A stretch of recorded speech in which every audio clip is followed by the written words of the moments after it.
Thank you. As I'm handing out thank yous, before I begin into the sermon, I think about what we heard last week and kind of what we experienced last week, and I want to personally thank each and every member of our worship team. I want to thank the guys that work the board in the back. I want to thank them for their dedication, and I hope you understand how much time was sacrificed in preparation. Listen, not only for what they gave us last Sunday morning, but for each and every week. God has blessed these individuals with the gift of song, with the gift of singing, and I just want to personally, as their pastor, as a church, thank them for all that they have done for each and every one of us each week. Thank you guys so much. I was preparing the sermon this week, and I was kind of moving forward with the passage of Scripture, but in my flesh, I kept going back to last Sunday morning, and I kept thinking about this sanctuary and the joy that was felt inside of this sanctuary last Sunday morning, and how wonderful that really was for all of us. It was wonderful for me, but I know you felt it as well. And I was thinking about that, and unfortunately, I understood this too, two sides of the coin. Not everybody in our world got to experience that same joy that we felt last week. Not everybody in our world wants to experience that same joy that we felt last week. And I thought about our time here in the year 2022, but as we move towards the Scripture this morning, it was the same in Jesus' time as well. In our passage of Scripture this morning, we're going to go back to that wonderful event that we know of as the resurrection of Jesus Christ. So if you have your Bibles, I want you to turn with me to Matthew chapter 28. This morning we're going to study verses 11 through 15. Matthew chapter 28, verses 11 through 15. And I want to read it together. While the women were on their way, some of the guards went into the city and reported to the chief priest everything that had happened. When the chief priest had met with the elders and devised a plan, they gave the soldiers a large sum of money, telling them, "You are to say, his disciples came during the night and stole him away while we were asleep. If this report gets to the governor, we will satisfy him and keep you out of trouble." So the soldiers took the money and did as they were instructed. And this story has been widely circulated among the Jews even to this very day. The title of our sermon this morning is, "What Will We Tell Them?" In reference to those Jewish leaders. What will we tell them? To provide a little bit of background concerning the tomb in which Jesus was laid in, we go all the way back to the prophet Isaiah and the words that he spoke to us in Isaiah chapter 53 in verse 9. Isaiah said, "He was assigned a grave with the wicked and with the rich in his death, though he had done no violence, nor was any deceit in his mouth." There was a gentleman by the name of Joseph of Arimathea, who in Matthew chapter 27, verse 57, it says that he was a rich man, just as Isaiah had prophesied. And this man, Joseph of Arimathea, he went to this individual named Pontius Pilate with a special request. He requested that he may take the body of Jesus off the cross, that he may prepare him, and that he may personally set him in the tomb that he had prepared. Although this tomb that Jesus was laid in, it was a large tomb, and the stone that covered the outside of the entrance, it was large enough to completely cover it. But I want you to understand there were many religious leaders in that day who were, let's say, cautious, or they were a little bit fearful about what Scripture had said.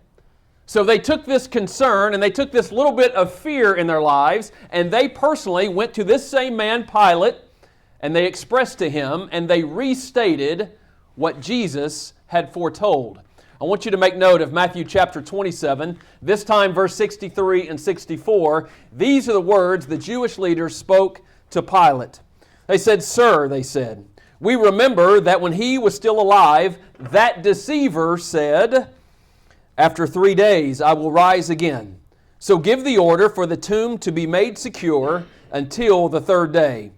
Otherwise, his disciples may come and steal the body and tell the people that he has been raised from the dead. This last deception will be worse than the first." What were these Jewish leaders wanting Pilate to do? Well, what they were seeking from Pilate was reinforcements to place at the tomb of Jesus Christ. Because they had this fear, they had this concern, they were worried about these disciples of Jesus Christ, in that they were fearful they may come and try to steal the body of Jesus away, and then in their minds falsely proclaim that Jesus has risen from the dead. They must have been very persuasive, because when they told this story to Pilate, Pilate appeased them and gave them what we know of as a Roman guard to protect the tomb of Jesus Christ. Now, historical records tell us that this Roman guard could have consisted of anywhere upwards of 16 individuals, with 4 men watching and protecting the tomb, rotating every 4 hours while the other men rested. Now, every assignment that was given to a Roman guard was of utmost importance. And we know this because if any of these assignments, if any of these missions were not fully carried out, the consequences for these guards were quite severe. So the assignment or this mission to protect the tomb of Jesus Christ was no different. As a matter of fact, they went so far as to make extra precautions around the tomb of Jesus Christ. They placed a cord around the stone at the front entrance. They also placed what we know of as the Roman seal around the tomb. We understand just how important this Roman seal was in the days of Jesus Christ. I say that because if anyone were to break the Roman seal, they would receive the same fate as the person that was inside of the tomb. So these guards, they understood very well the importance of protecting the tomb of Jesus Christ. They also understood very well the importance of protecting the Roman seal. Now, I want us to say all this, and I want us to understand this most important point this morning. You see, there was so much concern by Caiaphas and these other Jewish leaders about these disciples of Jesus Christ. They were so concerned about them that this assignment and this mission of protecting the tomb of Jesus Christ was priority number 1. You see, for these guards, if they failed in this mission, what that would mean for them simply was execution. So in other words, what I'm telling you this morning, their lives were on the line as it related to guarding and protecting the tomb of Jesus Christ. You can bet, and I understand this, they would have done absolutely everything in their power to protect the tomb, but in a larger sense, what were they doing? They were protecting their own life. Here's a note about this Roman guard. It is said that if you were one of those 4 men that were on watch at that particular time, if any one of these 4 men that were on watch, if you were to fall asleep, well then the entire guard ran the risk of being executed. We talk about accountability partners all the time, right? You can imagine the accountability there to make sure no one fell asleep when it was their time to be on watch. You know, so having all of these precautions put in place, there was, for a brief moment, a sense of security and a sense of relief in the minds of Caiaphas, in the minds of these Jewish leaders, as well as for Pilate. They were thinking, after these 3 days, all of these questions, all of these concerns that these people are having about Jesus Christ, all of these will be over. Because you see, at that time, the tomb had been secured in the very best way that they knew how.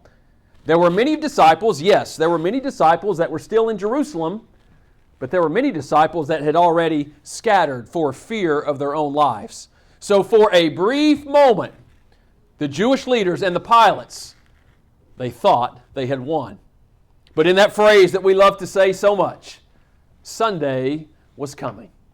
And when Sunday came, we understand the stone was rolled away, that seal had been broken, the body was gone, and the angel of the Lord was present. We understand sometime early Sunday morning, there was an earthquake there at the tomb of Jesus Christ.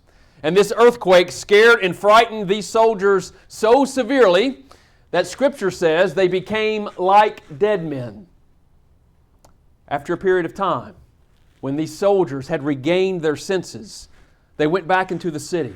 They went back to Jerusalem, and they reported everything that they had seen and everything that they had experienced, watch this, to the Jewish officials. They didn't go to the Roman authorities. Why? Because I think you and I both knew what their punishment would have been if they went directly to the Roman authorities. They chose not to do that. They went to the Jewish officials. So we refer back to our passage of Scripture this morning, which forces us to ask the question. After everything that these Jewish officials heard about this earthquake and this tomb of Jesus Christ, after everything that these guards had experienced on a first-hand basis, would they repent and experience the grace and the mercy that can only come from God the Father? Or would they attempt bribery as a way to further this lie?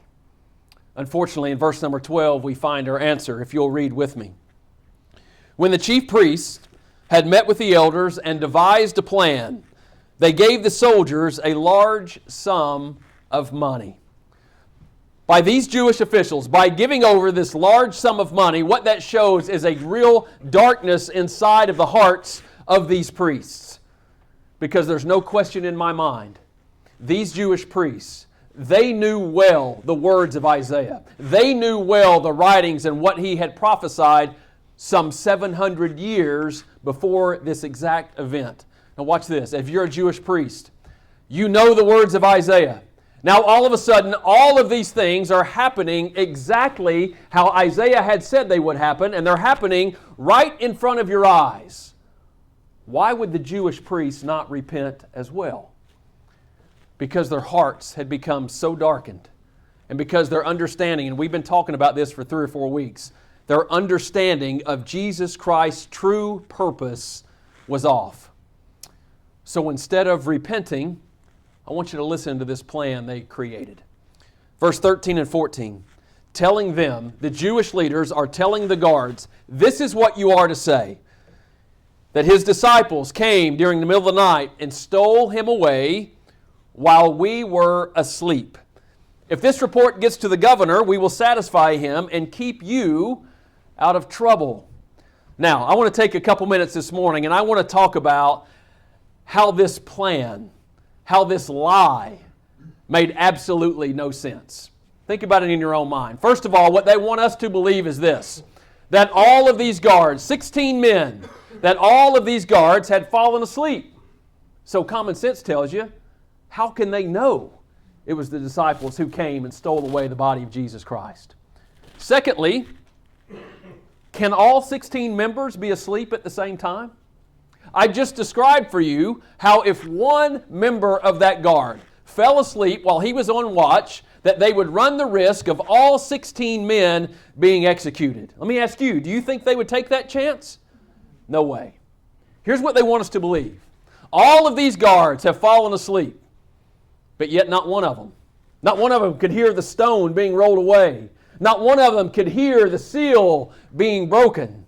I know we have some heavy sleepers in here, but you talk about being a heavy sleeper, right? Not one person heard anything. And then finally this morning, we're led to believe that there were such heavy sleepers. Nobody heard the stone. Nobody heard the seal. They didn't mind running the risk of everybody going to sleep, taking a little nap, and running the risk of execution. They were such heavy sleepers, but they knew exactly who it was to came and steal the body of Jesus Christ. I'm going to be the first to tell you, I'm not the smartest person in the room, nor the most educated. But when I read this passage of Scripture, it doesn't add up for me. I don't know about you. So what this does is it teaches me a little bit about truth and the importance of it. We understand in our lives that lying is not going to get us anywhere. John chapter 8, verse 32, it says, then you will know the truth, and the truth will set you free. I hope you understand how much freedom that there is in our lives when we live a life and when we stand upon truth. Ephesians chapter 6, verse 14, it says, stand firm then with the belt of truth buckled around your waist. Not only is there freedom in your life when you stand on truth, but there is conviction and there is confidence because the truth is on your side. Proverbs chapter 12, verse 19, it says, truthful lips endure forever, but a lying tongue lasts only a moment. I go back and I think about these guards that came into the city, that came into Jerusalem, and they stood before all of these Jewish officials.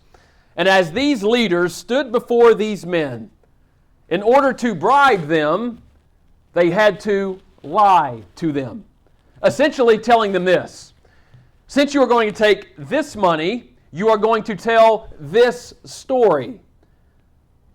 You're going to tell this story. And by telling this story, we're going to appease the Roman officials. They're not going to harm you. They're not going to punish you. So because of this story, this lie these leaders gave these guards, we read verse number 15. Place ourselves in the place of the guards at this time. This is what you have just heard. This is what the guards have just heard. Because the people you trust, this is what they said to them. And because of that, in verse 15 it says, so the soldiers took the money, and they did as they were instructed. Soldiers took the money and did as they were instructed. Verse 15 goes on to say, this story has been widely circulated among the Jews even to this day. I go back to the title of the sermon this morning. What will we tell them? That's in reference to the Jewish leaders. You see, in my mind, the Jewish leaders, they had completely lost control, haven't they? But if you really think about it, they never were really in control, were they?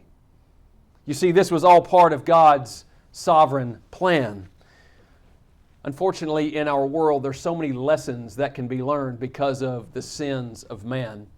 We understand even in our day, the truth of Jesus Christ's resurrection is still being rejected by many. You see, there are still many lies that are being created that circulate around the resurrection of Jesus Christ. So what I'm telling you is this: when we go out in this world and we share the great news about the death, the burial, and the resurrection of Jesus Christ, we must take everything into account. Everything.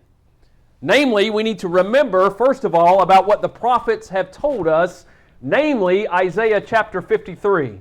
Because in Isaiah chapter 53, the prophet Isaiah, as I mentioned earlier, 700 years before this event, he laid out and he wrote exactly what Jesus Christ would face. And exactly what he prophesied came to fruition. So when you think about the prophet's words, when you think about all of these other events, to me, the evidence of Jesus Christ and his resurrection is simply overwhelming. You know, the lie that the chief priests and these elders, that they were trying to create against Jesus Christ, it was never going to slow down the truth. Because when you think about what Isaiah had said, and then when you put that together with this story that we have this morning, this false lie, this made-up event that the disciples came and stole the body away from Jesus Christ. To me, when somebody reads this and studies this and understands this, all it does is just strengthen the case for Jesus Christ. And then we get to 1 Corinthians 15. And then we get to Paul's words starting in verse 6, where Paul says, after that, he appeared to more than 500 of the brothers at the same time. What I'm telling you is this. When Jesus appears to more than 500 of the brothers at the same time, many people ask this question: is this really Christ? Well, when we think about the interaction that Jesus had with Thomas, it would be pretty difficult to imitate the nail-scarred hands and the pierced side, would it not?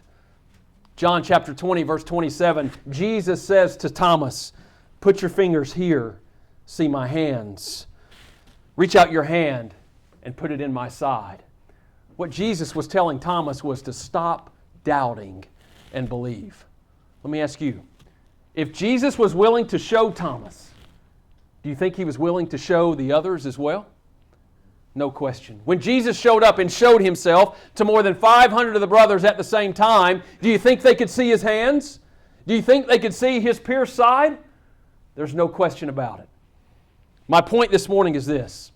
There was nothing that was going to stop the plan and the purpose of Jesus Christ. Not any Roman government, not any Jewish official, and not any created lie against him.